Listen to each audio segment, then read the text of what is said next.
আমি ঢাকায় থাকি, ঢাকা থেকে আসছি। তো আমাদের মূলত একটা তরুণদের নিয়ে কাজ করা সংগঠন ধ্রুবতারা।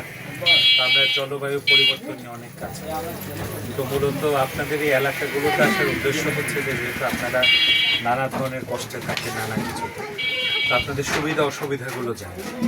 আপনি যদি একটু আমাদেরকে ধারণা দিতে পারেন যে কোন কোন জায়গাগুলোতে এখন খুব সমস্যা আপনারা ফেস করেন। এই আমাদের যেমন আমরা চান করার জন্য খুব কষ্ট পাই, খাবার জলের জন্য কষ্ট পাই। এখন এই সময় এখন বনে যাতে তো পাচ্ছি না, ডাকাতির জন্য জলদস্যুর জন্য আয়ের পথ ভালো নাই। আপনাদের খাবারের জলের এখন কি কোনো সরকারি ব্যবস্থা হয়নি? না, আপনারা এখনো কিনে নিচ্ছেন? কিনে নিচ্ছি। কেমন দাম পড়ে যায়? ও টাকা ওই যারা ড্রাম আছে 20 টাকা করে নেয়। তো তাইলে পানিতে তো নানা ধরনের লবণাক্ত নিশ্চয় ওষুধ বিসুখ আছে। হ্যাঁ অবশ্যই আছে, হচ্ছে তো। আর সবাই তো আর কিনে রাখতে কি না, যারা গরিব মানুষ তারা তো মাসে মাস কিনে ওই 1 ড্রাম করে জল কতদিন হবে না, 2 দিন হবে। আর কিছু তো পুকুরের জলও খাতে হবে। আর এমনিতে আইন শৃঙ্খলা অবস্থা কেমন? কোনো অসুবিধা আছে কোনো ধরনের? অসুবিধা আমাদের চেয়ারম্যান করার জন্য তো খুব অসুবিধা। এই নোনা থালাবাটি সব এই নোনা বাড়ির থেকে জল তুলে আমরা ওখানে কিছু নদীতে চানও করি আমরা। আর এমনিতে সরকার থেকে কোনো ভাতা পান না যখন মাছ ধরা যায় না, তখন কোনো টাকা বা কিছু? তখন জায়গা দেয়, কিছু কিছু লোকে দেয়, কিছু কিছু সব লোকের কিন্তু পাই না আমরা এখানে। সেটাও পান না। তাহলে আমাদের সংস্থা থেকে যদি আমরা কাজ করতে চাই, কোন জিনিসটা নিয়ে কাজ করলে আপনাদের উপকার হবে? পানির বিষয়টা নিয়ে, মানে খাবার পানির ব্যবস্থা করলে ভালো হবে। ভালো হবে। আর একটা ব্যাপার হচ্ছে জানার জন্য আপনাদের ছেলে মেয়েরা স্কুলে যায় ঠিক মতো? হ্যাঁ।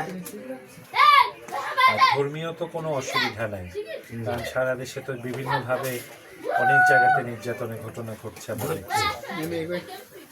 আপনাদের এমনিতে জমি কি নিজেদের জমি? না, আমরা সব খাসের পরে এখানে এই অবদা না, এটা অবদা খাসের পরে কোনো স্থায়ী জায়গা না। থাকার পরিবেশও খুব খারাপ, আমাদের জায়গার আমাদের থাকার জন্য খুব পরিবেশ খুব খারাপ।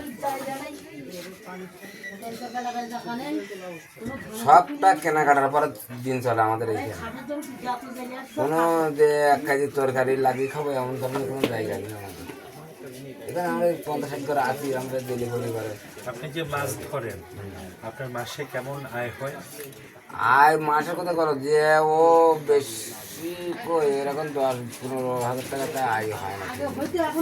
আগে হয়তো, কিন্তু এখন আর হয় না। আপনাদের তো খুবই কষ্ট, খুবটা কষ্টের পর ছেলেমেয়েদের বড় করা নানা কিছু। এটা মেয়ে ছেলেদের তো লেখাপড়া শেখে, ওইটা বেশি যদি আমরা এই জন্য বাল্য বিবাহটাও বেশি। ঠিক আছে, আমরা চেষ্টা করবো। আসলে আসছে মূলত সেগুলো জানাই। ভালো থাকবে। তাহলে আমরা মুভ করতে হবে, কারণ আমরা বেড়ে আসতেছি জায়গাটা। আমরা হরিনগর নাকি ওই বাজার ওই জায়গাটা।